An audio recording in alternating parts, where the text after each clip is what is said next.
Vijayendra BJP ರಾಜ್ಯಾಧ್ಯಕ್ಷ ಕೂಡ ಈ ವಿಚಾರಕ್ಕೆ ಸಂಬಂಧಪಟ್ಟಂತೆ ಮಾತನಾಡಿದ್ದಾರೆ.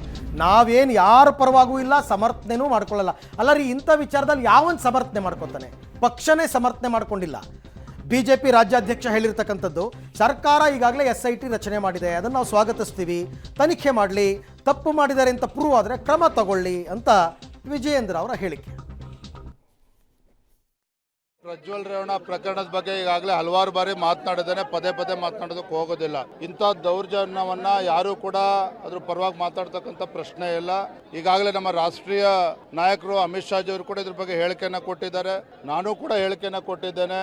ನಮ್ಮ ಪಕ್ಷದ ನಿಲುವು ಸ್ಪಷ್ಟವಾಗಿದೆ. ಈ ವಿಚಾರದಲ್ಲಿ ಬೆಂಬಲ ಕೊಡ್ತಕ್ಕಂಥ ಪ್ರಶ್ನೆ ಇಲ್ಲ.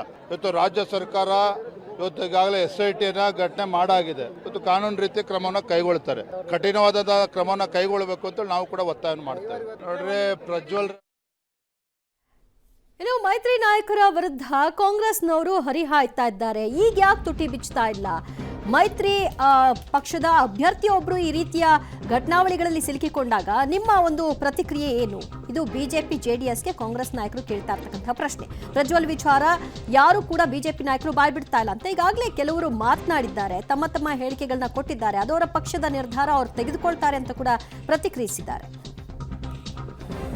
2700 ವಿಡಿಯೋಗಳಿದೆ ಅಂದ್ಬಿಟ್ಟು ನಿಮ್ಮ ಕ್ಯಾಂಡಿಡೇಟೇ ಬೇರೆ ಕಾಂಗ್ರೆಸ್ನವ್ರು ಹೇಳ್ತಾ ಇಲ್ಲ, ಪಬ್ಲಿಕ್ ಹೇಳ್ತಾ ಇಲ್ಲ.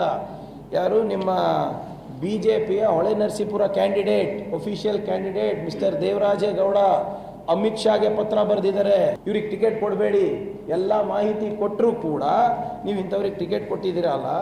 ಇಲ್ಲಿ 2000 ಮಹಿಳೆಯರ ಮೇಲೆ 3000 ಮಹಿಳೆಯರ ಮೇಲೆ ಆಗದಂಥ ಅತ್ಯಾಚಾರ, ಲೈಂಗಿಕ ಅತ್ಯಾಚಾರ, ಇದ್ರ ಬಗ್ಗೆ ಯಾಕೆ BJPಯವರು ಪ್ರೊಟೆಸ್ಟ್ ಮಾಡ್ತಾ ಇಲ್ಲ?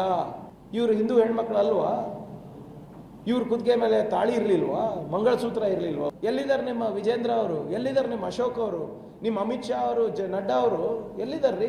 ಪ್ರತಿಭಟನೆ ಮಾಡಿ, ಒಂದು 6 ತಾಸು ಪ್ರತಿಭಟನೆ ಮಾಡಿ, ಬಿಸಿಲಲ್ಲಿ ಕಾಪಾಡಿ ಮಹಿಳೆಯರ ಗೌರವವನ್ನು. ನಮ್ಮ ಸರ್ಕಾರ SIT ಮಾಡಿದೆ. ಈಗಾಗಲೇ ತಪ್ಪು ಯಾರು ಮಾಡಿದ್ರು ತಪ್ಪೆ. SIT ತನಿಖೆ ಆಗ್ತಾ ಇದೆ. ತನಿಖೆ ಆಗ್ತಾ ಇರ್ತಕ್ಕಂಥ ಸಂದರ್ಭದಲ್ಲಿ ನಮಗೆ ಗೊತ್ತಿಲ್ಲದೆ ಇರತಕ್ಕಂಥ ಮಾಹಿತಿ ಮಾಡೋದು ಬೇಡ. ತಪ್ಪೆ, ಅದು ತನಿಖೆ.